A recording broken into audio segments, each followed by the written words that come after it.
என்னடா தஞ்சாவூர் பொண்ணிய வந்துட்டியா? வந்துட்டேன்டா. சரி, என்ன இது? தலையாட்டி பொம்மை. தலையாட்டி பொம்மையா? இத பத்தி எங்க கிளாஸ்ல சொன்னாங்களே. தலையாட்டி பொம்மை பத்தி உங்களுக்கு தெரியும்? தஞ்சாவூர் கோயிலை பத்தியும் தெரியும், தலையாட்டி பொம்மையும் தெரியும். பிரிப்பா சொல்றேன். இதுதான் தலையாட்டி பொம்மை. தஞ்சாவூர் கோயிலுக்கும் தலையாட்டி பொம்மைக்கும் இருக்கிற ஒற்றுமையை சொல்றேன், கேட்டுக்கோப்பா. எங்க சொல்லு பாப்போம். ராஜராஜ சோழன் போருக்காக இலங்கைக்கு போனாரு.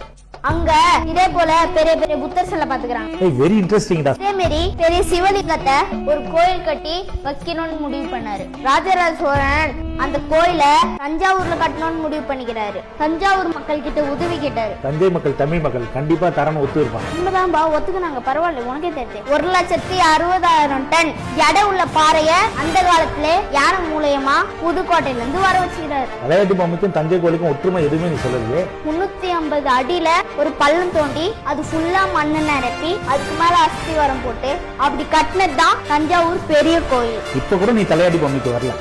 காட்டு இனிமேல் தான் சீனே இருக்கு. சாயில கோயில் இருக்கனால தான் 1 இல்ல 2 இல்ல 6 நில தாண்டி இன்னைக்கும் கம்பீரமா நிக்குது. உங்களுக்கு இவ்வளவு விஷயம் தெரியுமா? இந்த கோயில இருக்கிற ஒரு கல்லும் ஒரு ஹிஸ்டரி சொல்லும். சரி, அந்த கோயில நல்லா சுத்தி பாத்தியா?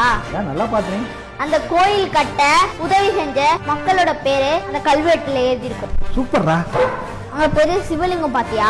ஆமாண்டா, பெரிய சிவலிங்கம்டா. அந்த சிவலிங்கம் 12 அடி, உயிரெழுத்தும் 12.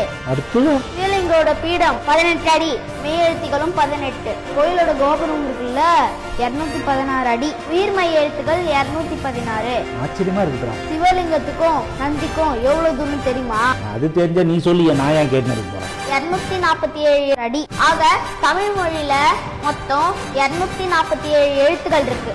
தமிழனோட வீரத்தை சொல்ல இந்த கோயில் இன்னும் உலக அதிசயத்துல சேர்க்கல. அதுதான் உலகத்துல இருக்கிற எல்லா அதிசயத்தையும் மிஞ்சிற அளவுக்கு இருக்கு.